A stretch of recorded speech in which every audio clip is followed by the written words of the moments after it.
ja täna on saates Siim Vahtrus, kes on keskkonnaõiguse teemadega tegelev advokaat, ja Sandra Urvak, kes on fotograaf ja looduskaitsja, ja mina olen Faristima Veller ja olen saatejuht. Tere tulemast! Kõigepealt alustaks sellest, et mis see keskkonnaõigus või looduse õigus üldse on, Siim? No laias laastus, eks see on niisugune nagu õigusvaldkond, mis tegeleb sellega, kuidas keskkonda inimese mõju eest võimalikult hästi säästa või et kuidas ja teisalt jällegi see õigus reguleerib seda, et kuidas me keskkonda kasutada võime. Tänase teema ja tänase saate kontekstis näiteks see, et millistel tingimustel me tohime metsast puitu kui ressurssi ammutada. Aga kuidas sulle tundub, kas teid on piisavalt nüüd neid advokaate siis või juriste, kes sellega tegelevad või peaks teid rohkem olema, vähem? Kas keskkonnaõigused on piisavalt kaitstud, kas on piisavalt häält? No ma arvan, et ega juristidel, tahtmata ennast ilmaasjata siin liiga madalaks teha, et ega juristidel on keskkonna kaitsmisel ka roll, aga kindlasti mitte kõige tähtsam roll, et nii nagu kõik eluvaldkonnad, nii ka see keskkonnakasutus ja kaitse peavad olema reguleeritud. Küsida, kas keskkonnajuriste on piisavalt? Ma loodan, et täna veel on, aga eks nagu kõikidel elualadel tähtis on see, et ka järelkasvav põlv oleks olemas ja nagu hästi oluline on see, et ka täna ülikoolis õppivad noored juristid, et ikka nende hulgast ka iga aasta mõni nende hulgast leiaks, et vot see on teema, millega tahaks tegeleda ja pühenduvad sellele. Aga see peab olema kuidagi teistsugune jurist või advokaat, kes sellega tegeleb või saab sellega igaüks hakkama, kes seda on õppinud? Ma arvan, et nagu igas valdkonnas sul on eeliseks see, kui sulle läheb korda see, mida sa teed. Et selles suhtes hea oleks, kui see keskkonnateema sulle huvi pakuks. Ja ega see huvi pakkumine ei tähenda seda, et sa peaksid olema mingisugune eriline looduse huviline iga nädalavahetus kummikud või matkasaapad jalas kuskil rabas müttama ja iga vaba hetke pühendama looduskaitsele. Aga et mõistlik on, et see teema sulle nagu põhimõtteliselt korda läheb, et kui nagu selles suhtes on suva, et vahet ei ole, et kas ma nüüd tegelen siin intellektuaalse omandi perekonna asjade või millegi muuga, et siis võib-olla ei peaks sellega tegema. Ja mul selles valdkonnas veidike oli ka paar küsimust, mis tekkisid selle saatega seoses nagu teistel inimestel, teistes gruppides, et ma küsiks sinult sellist küsimust, ma loen selle ette, et mind huvitab see, et näiteks kassid ja koerad ja linnud, et kas nad on seaduse silmis siis kes või mis, objektid või subjektid, kuna koduloomi omatakse, siis nad näiteks seaduses silmis, kas nad siis on asjad või? Et selline küsimus. Loomad on sellised nagu vahepealsed tegelased meil, et nad üldjoontes nad on ikkagi pigem objektid kui subjektid ses suhtes, et meie tänane õiguskord nii Eestis kui mujal maailmas enamikes riikides on selline, et õiguseid saab olla ainult ikkagi inimestel, ehk siis see on hästi inimkeskne lähenemine. Kui kellelgi üldse saab õigus olla, siis inimesel ja ainult inimene saab oma õigusi maksma panna teiste inimeste ja riigi suhtes. Aga see, ja seega siis loomad nii-öelda lepinguõiguse mõttes, kui me räägime ostmisest, müümisest, rentimisest, pantimisest, et siis selles mõttes nad on nagu asjad. Aga see muidugi ei tähenda, et nendega võiks ringi käia nii nagu suvalise asjaga, et koera sa pead ikkagi teistmoodi kohtlema kui, ma ei tea, tabureti. Et mõlemal võivad olla küll 4 jalga, aga selles suhtes on tegemist, taburetiga sa võid teha, mis tahad. Kui tahad, lõikad ühe jala lühemaks või lõikad kõik 4 jalga lühemaks, kui tahad, teed temast tulehakatust. Koeraga pead sa ikkagi käima ringi selliselt, et selle koera heaolu oleks tagatud. Ehk siis, et vastus on mis, aga niisugune nagu erilist sorti mis, kelle heaolu eest tuleb inimestel seista. Aga nüüd linnud? Kui me räägime loomakaitse seadus. Kummale küsimusele ma vastan? Ma lihtsalt nentisin, et loomakaitse seadus on täitsa olemas, et tabureti kaitse seadust ei ole või mis iganes. Mööblikaitse seadust, jah. Ja. Muinsuskaitse seadus muidugi võib ka mõnikord asju hakata kaitsma, aga jah, tõsi, et valdavalt mitte. Aga lindude kohta, kes elavad metsikus looduses, nende kohta loomakaitse seadus, vist mingisugused sätted äkki isegi kehtivad loomakaitse seadust, aga nende suhtes kehtib peaasjalikult looduskaitse seadus. Et ka nende nii-öelda, kui koduloomad, neid loetakse meist sõltuvateks ja seal me peame aktiivselt panustama sellesse, et neil oleks hea olla, siis metsiku looduse ja lindudega seal on inimeste kohustus pigem siis neid nii-öelda neist nagu eemale hoida siis, kui see vajalik on. Ja üks selline looduskaitseseaduse regulatsioone, mis selle sama pesitsusrahu käigus ka kogu aeg esile kerkib või mis selle pesitsusrahu taustaks on see nõue, et me ei tohiks teadlikult hävitada linnupesi, ei tohiks teadlikult häirida linde sellisel viisil, mis osutub oluliseks pesitsuse ajal ja nii edasi. Aga kuidas meil see nagu siis välja tuleb või kui see on nagu seaduses kirjas, aga ometi see kampaania käib, mis justkui näitaks, et see ei toimi, et kuidas me siis üldse saame seadustesse uskuda? Hea küsimus. Et eks, kui me räägime, kuidas näiteks, kui me räägime lindudest, siis jah, tõepoolest Euroopa, Eesti selles mõttes, Eestil on selles mõttes vedanud, et väga paljud linnud, kes meil siin kevadelgi metsas pesitsevad, ju teadupärast ei ole siin aastaringi. Meil on väga palju linde, kes tulevad Eestisse suveperioodiks, aga veedavad talve kuskil mujal, on neid, kes siit läbi rändavad ja on hoopiski neid, kes siin talvitumas käivad. Lindudel on riigi piirides täiesti suva. Nemad mina olen siin Lõuna-Eestis hetkel, täna need linnukesed, kes siin minu akna taga endale pesa sätivad, on siin. Kui mõni pikema lennuulatusega, vähem rahutum hing tahab, ta võib olla siin poole tunni pärast Lätis. Et see ei ole nende jaoks justkui nagu probleem. Et miks meil on vedanud, on see, et me õnneks ei kaitse oma linde täitsa nagu omapäi, vaid me kaitseme neid linde koos teiste Euroopa Liidu riikidega. Euroopa Liidu keskkonnaõiguses üks vanemaid ja üks mõjuvõimsamaid direktiive kannabki nii-öelda linnudirektiivi nime. Linnudirektiiv on niisugune hüüdnimi, tegelikult on see direktiiv lindude kaitse kohta. Ja selles direktiivis on tõepoolest ühe eesmärgina seatud see, et Euroopas looduslikult leiduvad linnud, et nad on heas seisundis, soodsas seisundis on nende populatsioonid. Ja nüüd küsimus on, et kuidas meil siis läheb, et kas meil see nagu üldine kohustus, mis me oleme seadustesse kirja pannud, et kas me täidame seda tänavusel päeval edukalt, siis vastus on, et väga edukalt ei täida. Et tegelikult reaalsed numbrid näitavad ka Eestis seda, et metsade linnustik tegelikult on langustrendis. Et kui vaadata 35 aasta perspektiivi, mis on pikaajaline trend, siis see näitab, et meie metsalinnuliikidel pigem ei lähe hästi. Ja eks siin ole neid põhjuseid ole mitmeid, mis seda põhjustavad, aga enamik neid põhjuseid on ikkagi inimesega seotud. Et kui nüüd küsida, kuidas siis, kas siis nagu kuidas me siis saame usaldada seadusi, oli algne küsimus, et kui me nii-öelda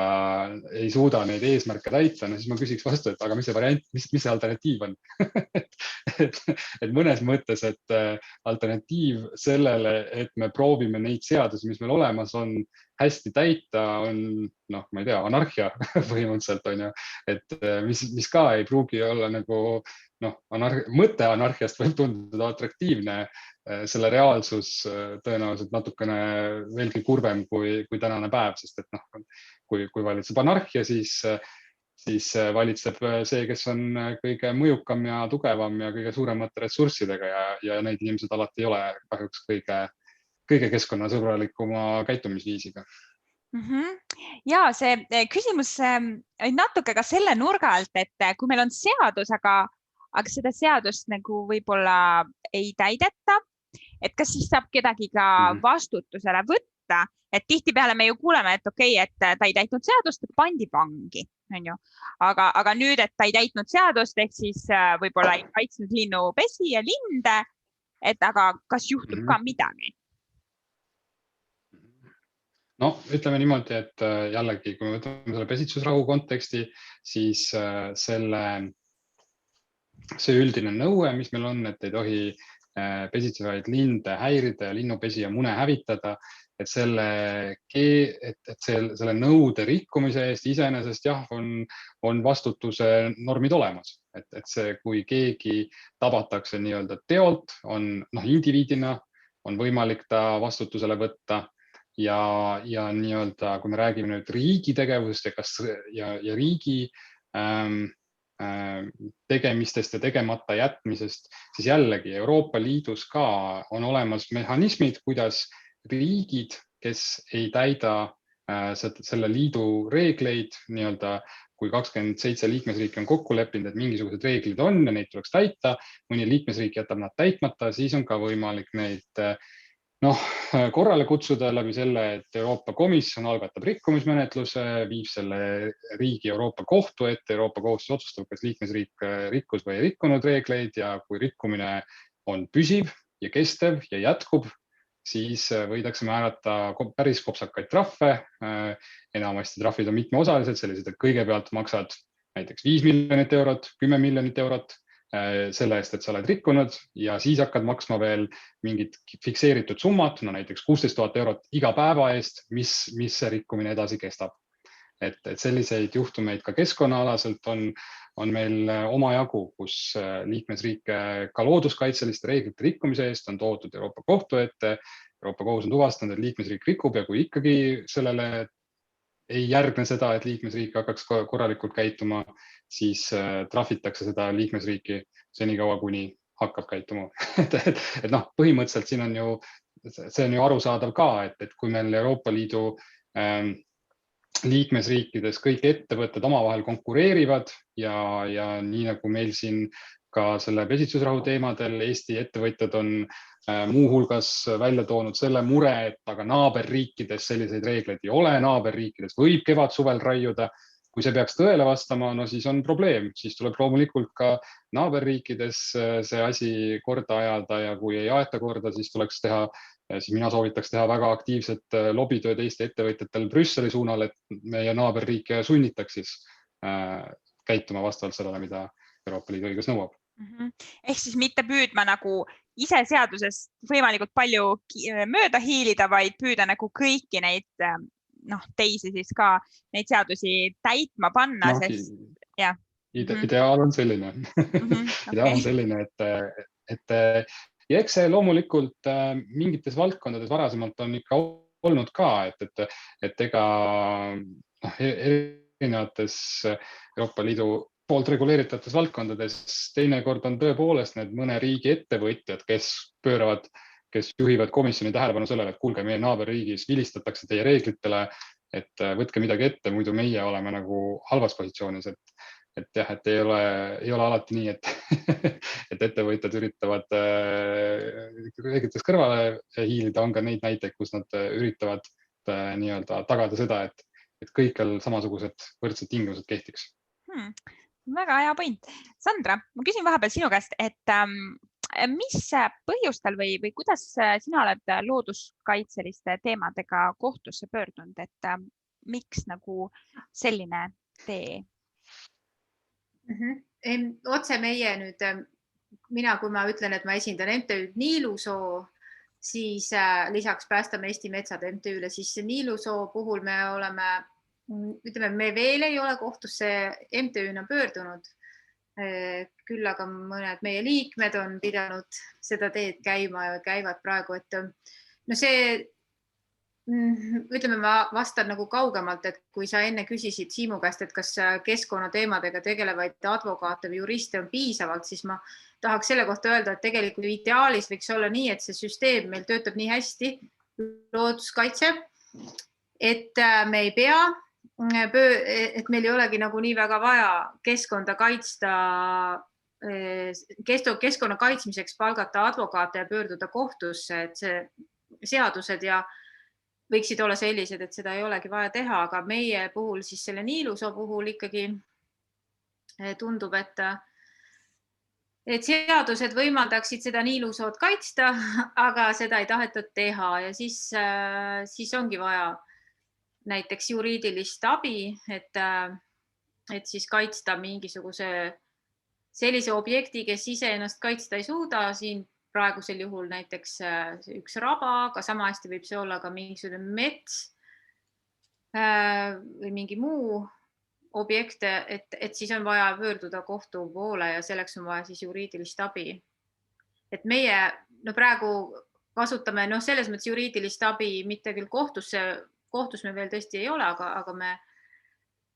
seadusi ise nii hästi ei tunne või ei tunne, me oskame küll hästi lugeda, aga me ikkagi kõiki ei orienteeru kõikides määrustes ja muudatustes, et siis et selle juures on hea, kui on keegi, kes seda valdkonda hästi tunneb ja Siim on, ma arvan, et üle Eesti keskkonnakaitsjate seas hästi tuntud oma tarkuse ja headuse poolest.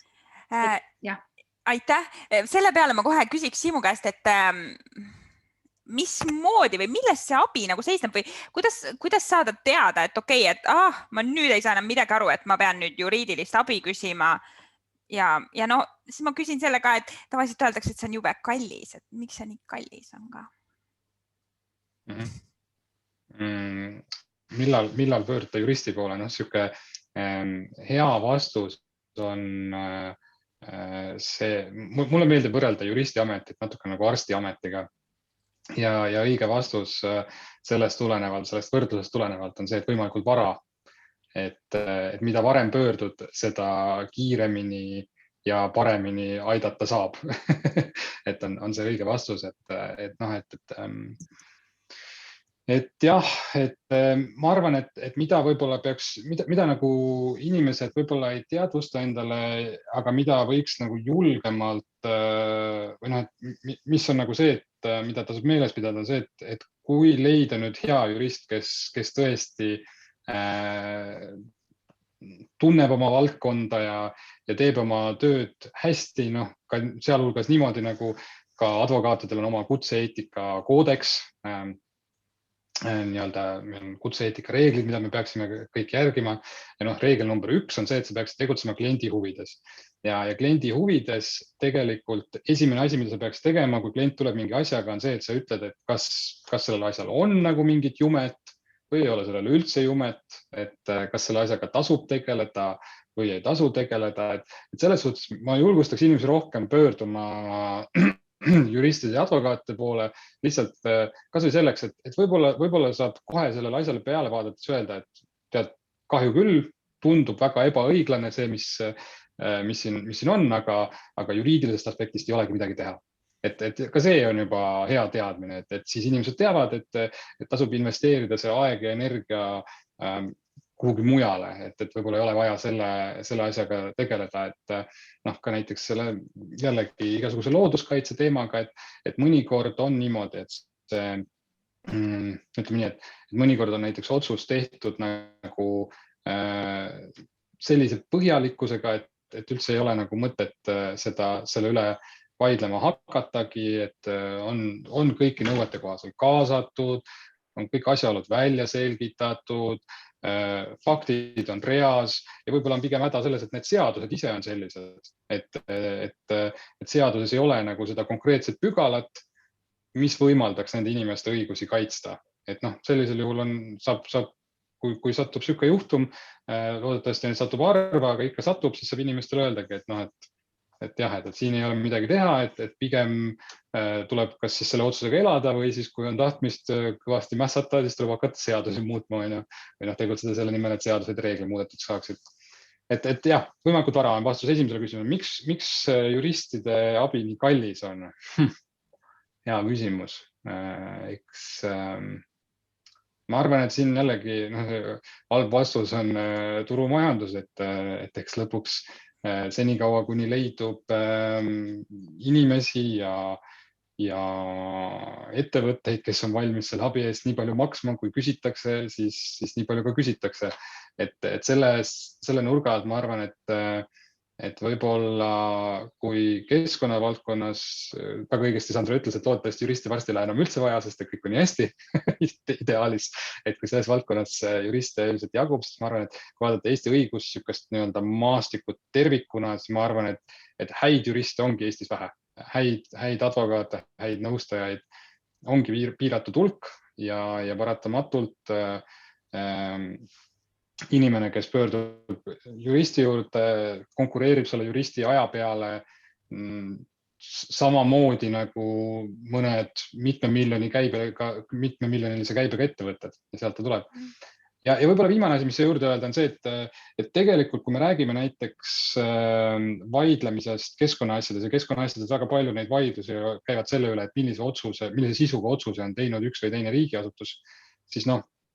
vähemalt teoorias, praktikas muidugi on asjad teistsugused, aga teoorias vähemasti peaks nendes asjades vaidlemine olema nagu hästi inimesesõbralik. Et see halduskohtus, erinevalt siis tsiviilkohtust, kus eraisikud omavahel vaidlevad, halduskohtus kohtunik peakski olema nii-öelda kodanikule abiks, teda juhendama, selgitama,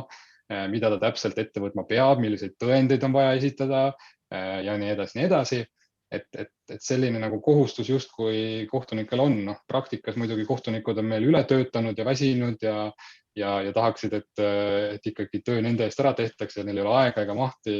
kõike selgitada ja kodanikel kätt hoida. Aga jällegi, ka minu praktikas ma olen sattunud niimoodi poole pealt mõnikord mingite asjade peale, kus inimesed on juba proovinud ise oma jõududega hakkama saada ja tegelikult ikkagi, kui lihtne kodanik läheb oma murega Eestis halduskohtusse ja ütleb, et mul on mure, näiteks mulle tundub, et keegi siin rikub neid reegleid, mis puudutavad pesitsusrahu, et siis kohtunikud ikkagi on nagu abiks ja üritavad inimestele selgitada, et mida kohtunik üldse saab teha ja mida kohtunik ei saa teha ja mida peab tegema siis see inimene, kes kohtusse pöördub selleks, et kohtunik saaks oma tööd võimalikult hästi teha. Aga kuidas selle looduse õigusega, sa nagu mainisid, et seaduse silmis on inimestel õigused, aga ometi me justkui ei saa eksisteerida ilma looduseta. Ja mujalt maailmast on nagu kuulda olnud, et kas mingi jõgi või mägi või mingid teised looduslikud, ma ei tea, objektid või kuidas neid nimetada, saavad nagu ka õigused, et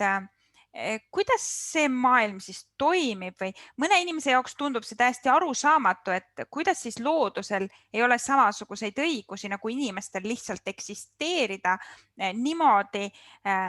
nagu nad vajavad. Et kuidas see maailm nagu on? See on niisugune osalt nagu ajalooline, ma arvan, see on niisugune hästi ajalooline taak, jah. Et siin see meie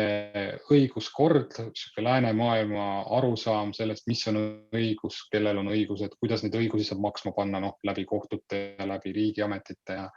nii edasi, et see nii-öelda süsteem, milles meie õigus ka tänasel päeval toimib, pärineb, ütleme 19. sajandist või isegi natukene varasemast ajast. Ehk siis, et see pärinebki ajast, mil, kuidas nüüd öeldagi, et oli väike maailm ja suur planeet. Ehk siis, et nagu inimesi oli vähem, kordades vähem, kui neid täna oli. Ja inimeste surve keskkonnale oli mõõtmatult palju väiksem, kui ta täna on. Ja tunduski, et seda maailma, seda eluskeskkonda meie ümber on nii palju, et see nagu ei väärigi nagu mingit erilist tähelepanu ja erilist nagu käsitlemist. Pigem oli küsimus, et kuidas meie pisikesed mutukad selles suures maailmas hakkama saame ja kuidas inimest looduse eest kaitsta, mitte vastupidi. Et sealt on see süsteem meil alguse saanud ja ma arvan, et selline nagu, see on juba osake nagu kultuurist ja kultuur muutubki väga-väga aeglaselt. Et kui selline kultuuriline lähtekoht on see, et õigus on inimeste loodud, inimeste jaoks ja inimeste keskne, et see nagu mõtteviis, et aga äkki see ei ole nagu ainuõige viis ja äkki on võimalik hoopis teistmoodi, et äkki anname samasugused õigused, nagu me anname inimestele, anname ka elavatele objektidele, kes ei ole inimesed ja anname ka mitte elavatele objektidele, et see on nagu meeletu kultuurinihe, et ma ei tea, võib-olla me näeme oma eluajal seda nihet, aga see võtab aega. Kas ma saan õigesti aru, et siis põhimõtteliselt praegu loodusel tegelikult ei ole õigusi? Selliseid õiguseid, mida saaks, ütleme, et ei ole jah niisugust nagu õigust, loodusel ei ole õigust olla inimmõjust puutumata, sellist õigust ei ole jah. Et meil on nagu nii-öelda niisugune hädalahendus, mida on niisugune nii-öelda, eks nagu loomulikult ka õigusteadlased ja filosoofid ja seadusandjad on aru saanud, et see tänane õiguskord on natuke nagu reaalsusele jalgu jäänud või mitte jalgu jäänud, aga et see ei vasta enam sellele reaalsusele, et see, need eeldused, millal see õiguskord tugines, need enam ei kehti. Ja selline vahepealne hädalahendus, mis siis on nagu loodud, kutsume siis seda niimoodi, on see, et me lubame teatud organisatsioonidel või inimestel seista looduse kui niisuguse hüve või avaliku huvi eest. Et see on siis see Eesti kontekstis ka, meil on eraldi reeglid selle kohta, kuidas valitsusvälised keskkonnaorganisatsioonid saavad minna ja keskkonnakaitseks kohtusse pöörduda, minna kohtusse ja öelda, et see, mis toimub, see, mida lubatakse, see küll otseselt ei puuduta ühegi meie liikme individuaalseid inimese õiguseid, aga see puudutab looduskeskkonda laiemalt. Me leiame, et see tegevus, mida lubatakse, ei ole reeglitega kooskõlas ja sestap palume kohtul sellele anda hinnang. Viimane näide sellest, niisugune värske näide oli siis selle kevadine nii-öelda kutsutakse seda siis heidutusjahiks. Ehk siis see, kuidas Keskkonnaamet pärast 2-aastast uuringut otsustas, et ta see aasta siis lubab põllumeestel ja nende palgatud jahimeestel nii-öelda surmavat heidutust teha haneliste suhtes, mitte ainult nii-öelda püssist õhku lasta, vaid ikkagi püssist hanede pihta lasta. Ja see küsimus on, et kelle õigus, kui me vaatame nagu inimeste seisukohast, kelle õiguseid see siis puudutab. See puudutab ju ainult põllumeeste õiguseid. Ainult põllumees, et kui me vaatame väga kitsalt inimkeskset vaadet, põllumeestel on õigus kasvatada oma põllul vilja ja kes siis rikub seda õigust, paganama haned tulevad ja hakkavad seda õigust rikkuma. Aga loomulikult siin on ju see looduskaitseline avalik huvi on ju mängus, et keegi me ei eita, et hanelised on põllumeestele nuhtlus, aga üldiselt elurikkuse seisukohalt ju ka hanelised on linnuliigid, linnud, kelle kaitsmiseks me oleme kokku leppinud, et me ühiselt Euroopa Liidus seisame. Ja siis sellel puhul näiteks oli Eesti Ornitoloogia Ühing see, kes astus siis välja nii-öelda nende lindude eest, kes ise kohtusse minna ei saa, sest nad ei mõista kahjuks eesti keelt ja ühtegi kaebust need linnud kokku kirjutada ei oska oma peaga ega juristide abiga. Advokaatidel palka ka linnud ei maksa, aga Ornitoloogia Ühing oli siis see keskkonnaorganisatsioon, kes sai astuda välja lindude kaitseks, sai pöörduda kohtusse ja kohtus selle korralduse kehtivusega peatada. Sandra, kas fotograafias on ka mingeid selliseid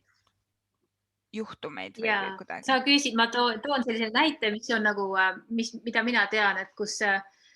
kunagi juba digiajastul mu meelest üks fotograaf andis Makaagile kaamera ja Makaag tegi endast selfie. Ja siis ma tean, et oli siis kohtu case, kus siis või juhtum, kus siis fotograaf tahtis nagu õigusi selle pildi müümisest endale saada, kuna see oli tema kaamera ja tema andis selle kaamera Makaagile, aga siis õigus jäi siiski Makaagile, et sellel fotograafil ei olnud õigusi. See on väga kaudne näide, aga selles mõttes jah, ma mõtlesin just seda sama, mis Siim ütleb, et et kaudselt siis need keskkonna või mis iganes organisatsioonid siis kaitsevad nagu saavad siis olla need juriidilised või kehad, kes astuvad siis mingisuguse objekti kaitseks välja. Et jah, et selles suhtes nagu see õiguste ja kohustuste küsimus on nagu natuke nagu ja hetkel sellised naljakalt reguleeritud, et kui me räägime inimeste omavahelistest suhetest, siis inimestel omavahel on niimoodi, et kui minul on mingisugune õigus kellegi, mingi inimeste vahelises suhtes, siis sellele peab vastama kellegi kohustus, ma ei tea, minul on omandiõigus, mulle kuulub tükikene maad,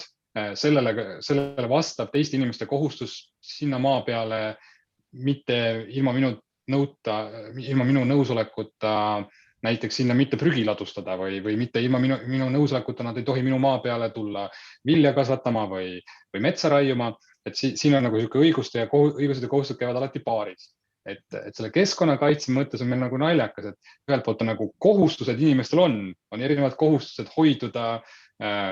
mingisugustest tegevustest, mis on keskkonnale kahjulikud, aga sellele vastanduvat õigust loodusel ei ole. Jah, et selles on nagu naljakas, et kui inimeste vahel on selline nagu õigused kohustused paaris, siis looduse puhul kohustused on, aga need õigusi täna veel ei ole. See on väga hea point ju. Ehk siis tegelikult, kui mul on kohustus hoiduda linnupesi hävitamast, siis tegelikult see tähendaks just, kui linnul on õigus pesitseda seal metsas, kui ta seda tahab. Jah, et kui see sama loogika kehtiks nagu inimeste vahelistes suhetes, siis tal peaks olema selline õigus, aga tänases õiguskorras seda ei ole. Ja see on selles suhtes huvitav, et see tegelikult Eestis algab juba meie tänasest põhiseadusest, et juba 1992. aastal, kui põhiseadus kokku pandi, asja oli olnud õnneks veretu, aga fosforiidisõda, ehk siis keskkonnaküsimused olid 90. alguses tegelikult väga päevakorral, täpselt nii nagu tänagi Eesti Vabariigi, värskelt loodud Eesti Vabariigis. Ja siis juba põhiseaduses, kui seda uut teksti koostati, seal nii paragrahvis 5 kui paragrahvis 53 on kaks paragrahvi, mis ütlevad, et üks ütleb, et keskkonnakaitse on üks Eesti riigi kui sellise olulisi kohustusi või põhiasju, millega Eesti riik tegelema peab, et tulevaste põlvkondade huvides tuleb kaitsta keskkonda. Ja paragrahv 53 ütleb, et kõigil on kohustus keskkonda säästa ja vältida keskkonna kahjustamist ja kui keskkonna kahjustatakse, tuleb see kahju hüvitada. Aga juba põhiseadus on see, et seal loetletakse, et on kohustused keskkonna suhtes, aga nagu õiguseid ei ole. Inimestel ei ole õigust, ei ole inimestel õigust puhtale keskkonnale põhiseadusesse kirja pandud ja ei ole ka, veelgi enam ei ole seal õigust keskkonnal sellele, et inimesed teda ülemääraselt ei mõjutaks. Jah, selles suhtes see regulatsioon on täna nagu ühepoolne natukene, et meil on kohustused, aga loodusel õigust veel ei ole. Aga kuidas sellised asjad muutuvad? Selles mõttes, et nagu, me ju pidevalt muudame seadusi ja see tundub nagu ilmselge auk. Ja kuidas see auk nüüd nagu ära? Võt, see on nüüd omaette küsimus, kas see on auk, jah, et siiamaani väga paljud inimesed arvavad, et nii on väga okei ja lasta olla nii nagu edasi, et kuidas seda muuta? Ma arvan, et siin üks selline muutmisvõimalus on ikkagi läbi põhiseaduse. Et mulle tundub, et see on nii põhimõtteline muudatus, et seda teha nüüd ära kuskil, ütleme, looduskaitseseadusesse kirjutada paragrahv keskkonnaõigused ja kirjutada sinna, et keskkonnal on õigus sellele, et inimesed teda ülemäära ei mõjutaks. Et see on nagu natukene teine tase, et põhiseadus, mis on selles mõttes oluline, et teda võetakse vastu ikkagi ja muudetakse üldjuhul rahvahääletusel ja see on siis nii-öelda ühiskondlik kokkulepe. Et me terve ühiskonnana oleme valmis alla kirjutama sellele või vähemalt enamus meist olen valmis alla kirjutama sellele, et loodusel on õigused, et see oleks see, mida oleks vaja. Ja ma ei ole kindel, tahaks olla optimist, aga natukene, kui te lugesite Toomas Trapido ühte hiljutist artiklit, siis natukene ma ka tunnen seda, mida Toomas Trapido tunneb, et võib-olla me täna veel ei ole seal, kus ühiskonnast enamus oleks valmis ütlema, et heakene küll, teeme nii, et inimeste õiguste kõrval meil on ka õigused näiteks metsikutel loomadel või keskkonnal tervikuna. Jaa, aga kas mujal maailmas on selliseid lahendeid, mis justkui aitaksid sellele protsessile kaasa, et ikkagi on nagu mingid õigused? No ütleme, et kui niimoodi laialt sellest looduse õigusest või keskkonna õigusest rääkida, et keskkonnal olevast õigusest, et siis Ladina-Ameerikast neid näiteid juba leiab, kus erinevates riikides on proovitud sõnastada ja sealgi ka siis enamasti just nimelt põhiseaduse tasandil seda, et keskkond ei ole mitte miski, mida inimesed kasutavad, et ta ei ole pelgalt objekt, aga ta võiks olla ka subjektiks või mingi osa sellest keskkonnast võiks olla subjektiks. Aga Ladina-Ameerika kohta tuleb vahel erinevaid suhteid uudiseid, et kuidas üleüldiselt maailmas on looduskaitse olla, et kas see on ohutu või? Ja samamoodi ka looduskaitse või keskkonnaõigustega tegelev, ma ei tea, jurist või advokaat, et kas see on selline okei amet, turvaline? Maailmas on keskkonnakaitsja olla pigem ohtlik, on aus vastus. Et väljaspool sükast meie rõõmsat roosat Euroopa mulli keskkonnakaitsega tegelemine on ikka umbes samal pulgal sellega, et proovid olla ajakirjanik, kes kirjutab julgelt ja sõltumatult kõigest nii, nagu asjad on. Et mõlemad on ohtlikud ametid, et jah, siin, mis see viimane statistika paar aastat tagasi oli minu meelest selline, et iga päev vist äkki 2 keskkonnakaitsjat kaotab oma elu selle tõttu, mida nad teevad. Sellepärast, et nad jäävad kellelegi ette ja erinevalt Eesti riigist, kus meil on ikkagi õigusriik ja toimivad kohtud ja toimib politseivõim ja on möödas 90-ndad, kus inimesed kadusid või leiti surnuna kuskilt, et siis meil sellist asja ei ole, aga on väga palju riike, kus riik on nõrk, on salakütid, erinevad ettevõtted, kes koristavad eest ära neid, kes neile ette jäävad. Selles suhtes Eestis on looduskaitse olla väga tore ja kindlasti kiiduväärt, aga me elame siin selles mõttes ikkagi nagu vanajumala selja taga selle koha pealt, et kui ohtlik see võib olla maailmas. Sandra, mis mõtted sul on tekkinud vahepeal? Siin ma ütlen selle looduskaitse ja ohu kohta, et ma mõni aeg tagasi vaatasin Jupiteri toredast kanalilt sellist dokumentaali, mis oli tegelikult küll Euroopaga seotud ja Greenpeace'i aktivistidega, kus siis tegelikult Prantsusmaa korraldas sellise, no see oli vast 80-ndatel, kui mu mälu mind ei peta, kus ta korraldas sellise nagu rünnaku selle Greenpeace'i laevale, see oligi Rainbow Warrior, et siis seal sai üks inimene surma, et see oli täitsa Euroopas, et vahel kahjuks juhtub nii, aga jah, ja eks meil on tegelikult siin Eestis ju ka neid inimesi, kes on öelnud, et nad mõneks ajaks tõmbuvad tagasi. Aga ma tahtsin tegelikult Siimu käest küsida, vaat selle mõni aeg tagasi taas tuli siis Euroopa kohtust otsus või lahend Rootsi riigi ja pesitsusrahu teemal või raierahu teemal, et kas sa, Siim, selle kohta oskad midagi öelda? Jah, no eks see nüüd on see teema on selles väga aktuaalne, et meil siin viimastel päevadel, kes on meediat jälginud, käib äge debatt sellel pesitsusrahu teemadel ja nüüd just nimelt selles võtmes, et mida siis ikkagi, et kas meil ikkagi nagu on mingisugune, et kas on midagi muutunud, on ainu see küsimus, et just lugesin ka ühte pöördumist siin, mille Erametsaliit oli teinud Keskkonnaministeeriumile ja kus siis väidetakse seda, et aga ei ole ju midagi muutunud, et kus siis äkki Keskkonnaamet on hakanud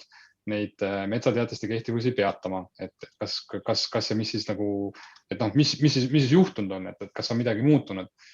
Et jah, tõepoolest, et üks selline asi, mis on muutunud või üks nagu värske kohtulahend, mis siis selle aasta märtsist pärineb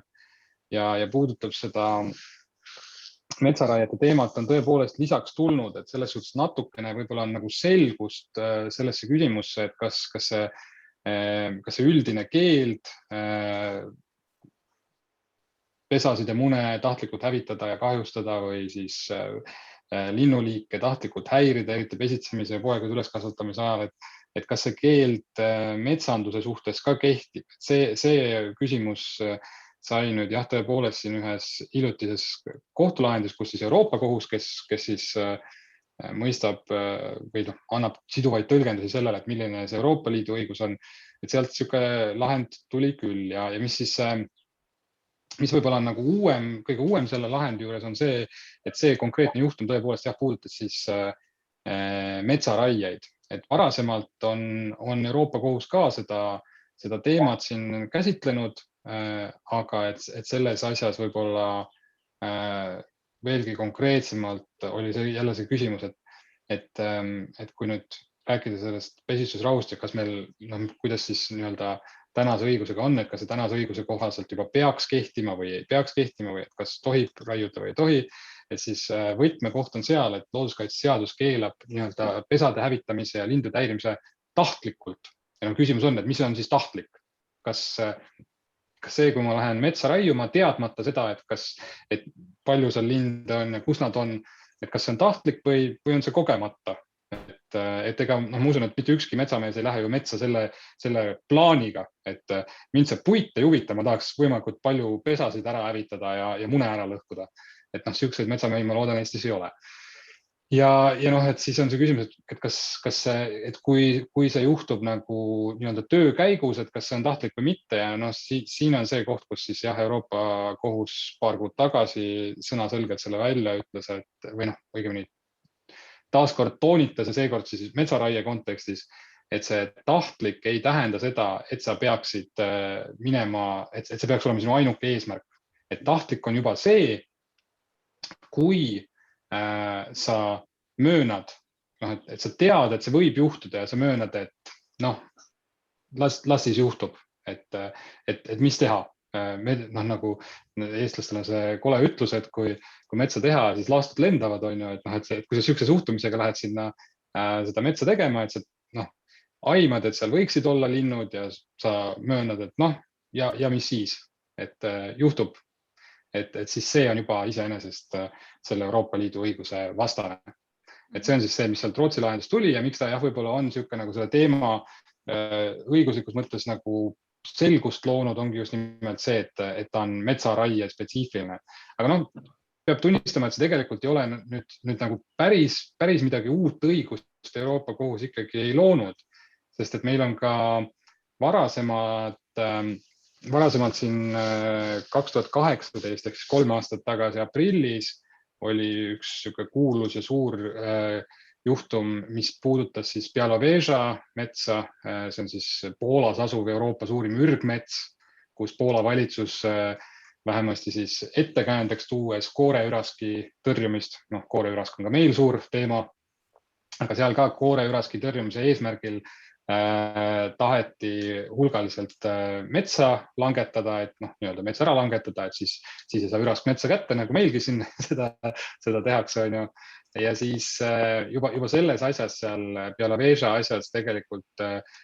üks etteheiteid, mis Euroopa Kohus tegi Poola võimudele oli see, et oli teada, et seal metsas neid puid, mida tahetakse langetada, et neid asustavad ohustatud linnuliigid ja tegelikult linnudirektiivi seisukohast ei ole isegi vahet, et kas ohustatud või mitte. Oli teada, et linnuliigid neid puid asustavad, aga ei olnud seatud ei ajalisi piiranguid ega puuliigipõhiseid piiranguid, mistõttu see tegevus oli siis selle Euroopa Liidu õigusest tuleneva keeluga vastuolus. Ja tegelikult ajas veelgi tagasi minnes meil see küsimus, et mis asi on siis tahtlik kaitstavate liikide häirimine või mis on see tahtlik looma- ja linnuliikide häirimine, et see, et tahtlikuks loetakse juba seda, kui tegevus ei ole, kui juba mööndakse seda, et võib juhtuda, et see loogika tegelikult juba tuli meil 2002. aastal ühest Kreeka suhtes algatatud kohtuasjast, kus komisjon pöördus Kreeka vastu kohtusse. Ja see võib-olla, miks ma nii kaugel ajas tagasi tahan minna, ongi selleks, et näitlikustada, et see tegelikult see teema, et ka kogemata raie käigus linnupesade ja munade hävitamine ei ole õiguspärane, et seda loogikat oleks pidanud mõnes mõttes aimama juba sellest 2002. aasta lahendist, kus seal oli siis lugu oli selline, kus Kreekas ühel rannal või ühel alal merikilpkonnad käivad munemas. Ehk siis, et seal on siis ka mõnes mõttes nagu pesitsuskoht või see koht, kus munetakse munad ja kus kooruvad välja kilpkonnapojad. Ja siis seal see mure seisnes selles, et Kreeka valitsus oli küll pannud, piirkondlik ametiasutus oli pannud küll randa üles sildid, mis ütlesid, et rannas on keelatud sõita mootorratastega ja vist teavitati ka, et ka veesõidukitega, paatidega ei tohi seal ranna ääres väga lähedal sõita. Aga hoolimata igasugustest teavitustest, inimesed ikkagi tegid seda ja Kreeka võimud lasid sellel lihtsalt juhtuda, et lihtsalt ei jõustanud neid reegleid piisavalt. Ja selles asjas siis Euroopa Kohus ütleski, et selline selle tahtliku häirimise puhul on ju, et juba ainult, et vaevalt, et keegi ka nende mootorratastega sinna rannale sõitma läks selleks, et nurjata kilpkondade pesitsust on ju, või kilpkondade munemist, vaid ikkagi see oli käis sellega kaasas, et juhtus, et noored tahtsid lõbutseda, tahtsid sõita pagide ja mootorratastega mööda randa ja siis selle kõrvaltoimena ei õnnestunud kilpkondadele enam seal normaalselt pesitseda. Et jällegi, et see piisab juba sellest, et kui sa oled teadlik ja sa ikkagi teed seda asja, mis on kahjulik. Ja teise asjana heideti ja teine asi, mis sellest lahendist juba tegelikult siis 19 aastat tagasi välja tuleb, on see, et liikmesriikide puhul nad peavad võtma ikkagi reaalseid meetmeid, mis päriselt ka tagavad sellest, et reeglites kinni peetakse. Et ka juba see, et sul on reegel olemas, aga sa lihtsalt ei täida seda, ka see on juba Euroopa Liidu õiguse seisukohast rikkumine. Ütleme, et need kaks asja kokku pannes, kui siit natukene avarama pilguga mõelda, oleks võinud ikka juba mitu aastat tagasi aru saada, et see kevadisel perioodil raiete lubamine lihtsalt niimoodi, et raieteatisele tuleb automaatne märge, et NB, ole hea ja ära kevadsuvisel perioodil raiu, kui vähegi võimalik, sest et siis linnud pesitsevad, see sõnastus on natuke teistsugune, aga et see, et sa lihtsalt teavitad metsaomanikke sellest, et neil on kohustus mitte hävitada mune ja pesi, et see ei ole riigi poolt piisav. Riik peab ikkagi konkreetseid meetmeid võtma, näiteks kas siis üksikjuhtumitel või siis üleriigiliselt ikkagi reguleerima seda küsimust, et mis ajal tohib neid raieid teha. Okei, see on ju küll väga selge põhimõtteliselt, aga eile räägiti ka Vikerraadios erametsa omanikest oli küsimus, et kas seal peaks ka pesitsusrahu kehtima ja palju on juttu olnud sellest, et kompensatsioonisüsteemid kuidagi ei tööta ja inimestel on keeruline jätta oma mets raiumata, sest muidu neil jääb tulu saamata. Kuidas see suhe riigimetsas ja erametsas peetava siis sellise, ei taha öelda heatahtliku, aga lihtsalt nagu pesitsusrahuga peaks siis olema, et kas neid saab üldse lahutada, neid metsi? Lindudel ei ole ju vahet metsast, kelle omad on juriidiliselt? Ei nõus, et ega see kohustus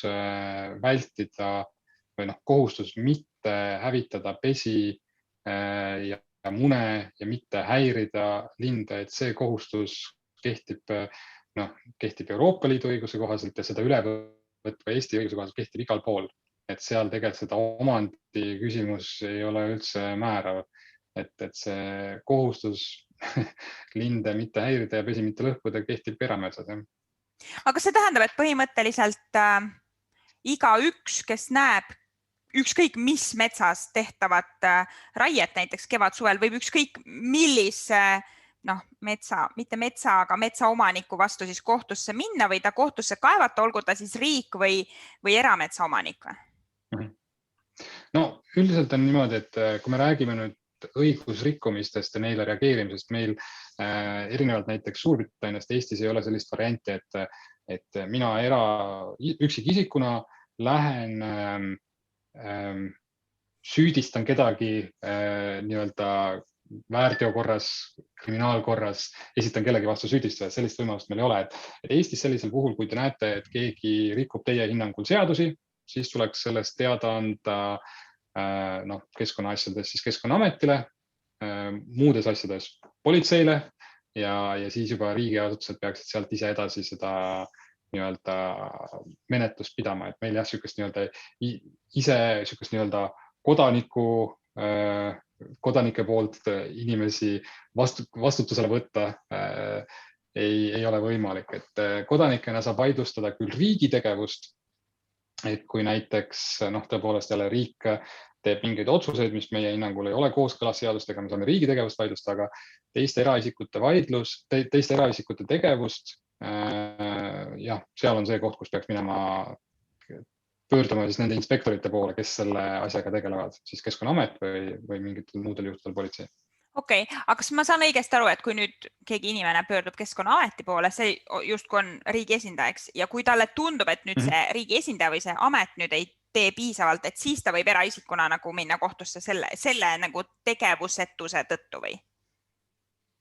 Jah, põhimõtteliselt küll, aga siin on jällegi, ütleme, et tegevusetuse vaidlustamine on natukene keerulisem kui tegevuse vaidlustamine. Et see on selles suhtes nagu naljakas, aga jällegi see on niisugune Eesti kohtusüsteemi eripära, et alati on lihtsam vaidlustada seda, kui riik midagi aktiivselt teeb, kui seda, kui riik jätab tegemata. Et selles suhtes on võimalik vaidlustada ka riigi tegemata jätmist, aga sellisel juhul aga see eeldab seda, et seal riigil oleks siis nii-öelda mingisugune kohustus tegutseda ja ta oleks siis seda kohustust kuidagi väga ebakohaselt täitnud. Näiteks sama järelevalve küsimus, et kui te helistate sinna riigi infotelefonile 1247 vist on, kui ma mäletan, on see number, kus saab helistada, et anda teada keskkonnaalastest rikkumistest, helistate sellele numbrile või helistate otse Keskkonnaametisse ja siis sealt vastatakse, et väga tore, aga meil on hirmus palju tööd, me saame tulla 2 nädala pärast seda asja vaatama. Et teoreetiliselt te võite ju proovida minna kohtusse ja öelda, et see oli ebaadekvaatne, 2 nädalat on liiga palju, selle ajaga oli kõik juba ammu ära rikutud, kõik see tegu oli juba tehtud, jäljed koristatud. Aga lõppastmes seal sellises vaidluses on riigil lihtne öelda, et vaadake, meie ressursid on piiratud, meie inspektorid on ülekoormatud, me ei jõua reageerida kõigile väljakutset või kõigile kaebustele, me ei jõua nii kiiresti reageerida, kui me sooviksime ja ma arvan, et umbes sellise, et see jutt,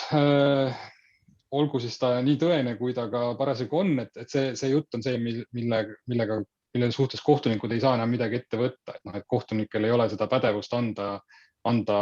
riigiaparaadile rohkem ressursse, kui neid ressursse vaja on. Et selles suhtes ma arvan, et üleüldiselt, kui me räägime jällegi konkreetselt pesitsusrahu teemast, ma arvan, et selle koha pealt ma võin isegi olla nõus Erametsaliidu ja kõigi teistega, et see olukord, kus Keskkonnaametnikud siis nüüd tagantjärgi ühekaupa neid metsateatisi käivad kontrollimas, peatamas, tühistamas, et see olukord tõepoolest ei ole normaalne, et nii need asjad käima ei peaks, et pigem ma arvan, et siin ikkagi, kui on ikkagi eesmärk seda Euroopa Liidu õigusest tulenevat nõuet täita ja kui on eesmärk ja eesmärk kinni pidada nendest suunistest, mida Euroopa Kohuski viimasel ajal andnud on, et siis sellisel juhul meil oleks vaja ikkagi selgemaid reegleid, selliseid reegleid, mis ei eelda seda, et keskkonnaametnikud veedavad oma päevi kihutades mööda Eestimaad ja üksikuid raieid kontrollides, sest et Eesti on geograafiliselt suur ja hõredalt asustatud, et nii rikkad me ei ole, et me saaksime iga üksikut raiet keskkonnaametniku saata kontrollima, et see ei toimi. Sandra, mis siis lahendus võiks olla? Nii, see on nagu nüüd jälle küsimuse vormis siis Siimule, et me lõpetasime eelmise nädalaga siis allkirjade kogumise oma sellele pesitsusrahu petitsioonile, saime 5505 allkirja.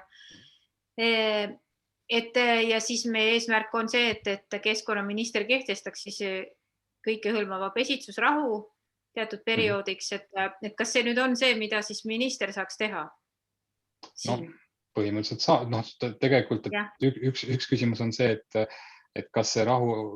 peaks olema juba seaduse tasandil kirjas, et see on mingist kuupäevast mingi kuupäevani on raied piiratud. Seda saab Riigikogu teha, Riigikogu saab siukse seaduse vastu võtta. Ministrile annab metsaseadus täna volituse vastaval aastal siis seada raiepiiranguid, et see metsaseadus on siuke volitusnorm olemas küll, paragrahv 40 lõige 10, kui ma õigesti peast mäletan, mis ütleb, et keskkonnaminister oma käskkirjaga võib seada raietaja tingimusi, muuhulgas siis ütleme, et jällegi ennekõike vaadates järgmisesse aastasse, et kui looduskaitseseadust ei õnnestu selleks ajaks muuta, siis tasuks keskkonnaministril juba aegsasti hakata ette valmistama seda korraldust, millega ta siis näiteks nendes kõige haavatavamates metsatüüpides, vanades loodusmetsades näiteks piiraks raieid või siis veelgi parem muidugi lindude seisukohalt oleks selline üleüldine teatud perioodiks raiekeeld kehtestada. Et jah, sellised võimalused, kaks võimalust on. Üks on seda reguleerida niimoodi iga aasta keskkonnaministri käskkirjaga, teine variant oleks kehtestada see konkreetse seadusena Riigikogu poolt. Ütleme, et jah, see petitsiooni eesmärk siis oligi, et see kirjutatakse sisse looduskaitseseadusesse, et see on kohustuslik pesitsus või raierahu periood, mis kehtiks siis kõigis metsades, et see ei teeks erandit ka erametsadele. Ja et see oleks looduskaitseseadusesse, sest et siis tõepoolest see oleks jama, kui igal aastal peaks uuesti seda hakkama kehtestama. Eks selles suhtes kindlasti see üks tuline debatt saab olema, ma juba kujutan ette, et ega siin selles suhtes, ma arvan, et seda debatti meil igal juhul pidama tuleb hakata ja selles suhtes mõnes mõttes on hea, et me seda peame ja tähtis on minu jaoks, juristina jällegi minu jaoks on tähtis see, et kui me seda debatti peame, et me siis ikkagi teeksime seda nagu selgetel alustel, et me ikkagi võtaksime ette, kuna see on Euroopa Liidu õigusest tulenev nõue ja kui me ühelt poolt naudime kõiki neid hüvesid, mida Euroopa Liit meile annab, juurdepääs turgudele, võimalus oma puittooteid näiteks eksportida, et siis me oleksime selles suhtes ka nagu head mängukaaslased kõigile teistele Euroopa riikidele, et kui me ka piiranguid kehtestame, et me kehtestame need sellisel kujul, nagu Euroopa Liidu õigus neid ette näeb ja kui Euroopa Liidu õigus tundub siuke mitmeti tõlgendatav, me ei ole päris kindlad, kuidas seda Euroopa Liidu õigust mõista tuleb, siis tuleb vaadata, mida Euroopa Kohus öelnud on ja ma usun, et Euroopa Kohtu praktikast on tänaseks juba päris selgelt võimalik välja lugeda, mida liikmesriigid tegema peaksid. Ma vaatan kella ja võtaks saate niimoodi kokku, et siis mõlemast teilt äkki mingi selline lõpumõte või mõte üldse, mida ei olnud võimalik võib-olla siin välja öelda, aga kindlasti tahaks öelda, et äkki Sandra, sina alustad. Vaat see me tänast saadet ette valmistades, eks ole, konsulteerisime veel ornitoloogidega ja saime tõesti teada, et ei ole või saime kinnitust sellele, mida me teame ja arvame, et ei ole metsa, kus ei pesitseks ühtki lindu, et selles mõttes ja on absoluutselt selge, et kui sa teed raietöid seal pesitsusperioodil, siis see tähendab paljude pesitsemist ja ebaõnnestumist ja halvimal juhul hukkumist lindudel või lindupoegade. Et selles mõttes see on ja nagu Siim nüüd täna siin ka mitu korda rõhutas, et seadus võimaldab seda pesitsusrahu rakendada. Et selles mõttes me loodame, et see saab nüüd õige pea teoks ja siis eilse Vikerraadio Uudis Pluss saate kohta ma tahan veel öelda, et kahju, et seal võeti kommentaare ainult Erametsaliidu ja ütleme Keskkonnaministeeriumi esindajatelt, et oleks võinud ka ornitoloogid või mõni selline keskkonnakaitseorganisatsioon, ornitoloogid ei ole otse, ühesõnaga, et ornitoloogidelt näiteks võtta ka kommentaar, et siis oleks saanud tasakaalustatuma saate. Aitäh. Mina pesitsusrahu teemadel ma juba sain oma selle mõtte ära öelda, et kindlasti tasub see debatt maha pidada ja pidada seda maha lähtuvalt siis sellest, mida õigus meile ütleb, aga mida ma võib-olla tahaks nagu niisuguse positiivse asjana, kuna me rääkisime siin üldiselt ka sellest, et kuidas meil siis keskkonnaõigusega on ja kas keskkonnal on õigus ja kas me kaitseme seda piisavalt. Et mina tahaks omalt poolt öelda ainult seda, et mul on siiralt hea meel näha, et üha rohkem on Eestis neid inimesi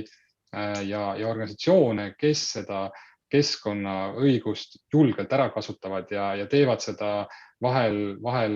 juristide abiga ja vahel täitsa oma peaga. Et selles suhtes see on, ma arvan, igatahes väga väärt töö, mida paljud eestlased nagu omast vabast ajast ja tahtest teevad, et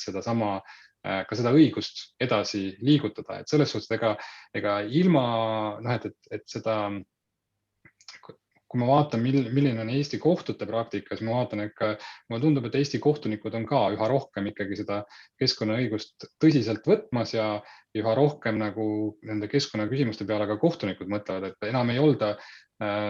sugugi enam formaalsed, vaid üha rohkem ka kohtunikud üritavad sisuliselt teha häid ja jätkusuutlikke otsuseid, aga nad saavad neid otsuseid teha siis, kui inimesed kohtu poole pöörduvad. Ja selle üle mul on siiralt hea meel, et inimesed enam ei karda nii väga seda kohtusse pöördumist, et seda, ma arvan, et julgelt tasub teha, et selleks see süsteem meil on ja selleks need kohtunikud meil on, et aidata neid reegleid kehtima panna ka juhul, kui mõned üksikisikud või riik alati ei taha seda teha. Ja, see on väga-väga hea selline mõte, ja ilmselt peab panema südamele ka seda, et ei tohi võib-olla ka seda suurt rahasummat karta, et nagu sa ütlesid, et kohtunikud ka aitavad ja inimesed ka on rohkem sellel teemal huvitatud ja tehakse kampaaniaid, kogutakse raha ja kuigi räägitakse erinevatest allikatest, tuleb ikka, et looduskaitsjad suplevad rahas. See ei ole niimoodi. Ja ma ise hakkasin mõtlema, et tegelikult nagu on ju osadele inimestele võimaldatakse õiguskaitse. Ma saan aru ka kuidagi nii, et kui neil üldse raha ei ole, siis ikkagi mingisugune õiguskaitse vist kehtib, eks, et kuidagi võiks see olla ka loodusel, et kui ikkagi mingi looduskaitseorganisatsioon seisab mingi keskkonna teema eest või et siis kuidagi riiklikult võiks juriidiline abi ju seal olla. Samamoodi kui täna ajakirjanduses mitmed artiklid rääkisid sellest, et kuidas mingid lisarahastused ja kuidas siis ei kaasata üldse looduskaitsjaid või elurikkuse eest kõnelejaid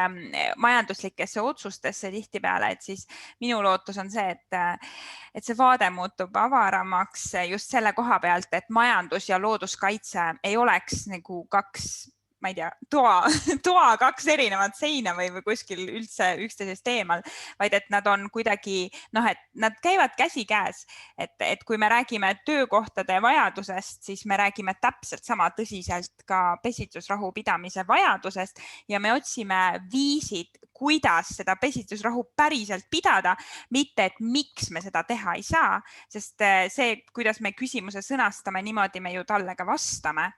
Ja ma tõesti väga loodan, et see debatt tuleb just selle nurga alt, et me tahame linde kaitsta, mitte et keegi kusagil käsib. Okei, see on ka väga hea, et meil on need kohtulahendid, aga et me päriselt tahame kaitsta oma elukeskkonda, kus me elame, me tahame kaitsta mullastikku, joogivett, kõike ja et me siis otsime kõik koos lahendusi ja koos majandusteadlastega, loodusteadlastega, kõikide teadlastega me kaasame inimesed, mitte me ei arva, et keegi kuskil tahab tahab mingeid, ei tea, mis nõudeid, eriti looduskaitsjad, kes tõesti teevad väga palju omast vabast tahtest. Aitäh teile saatesse tulemast, sain ka oma mure ära rääkida nüüd ja aitäh kõigile kuulajatele, vaatajatele ja kohtume juba neljapäeval. Aitäh kutsumast! Aitäh!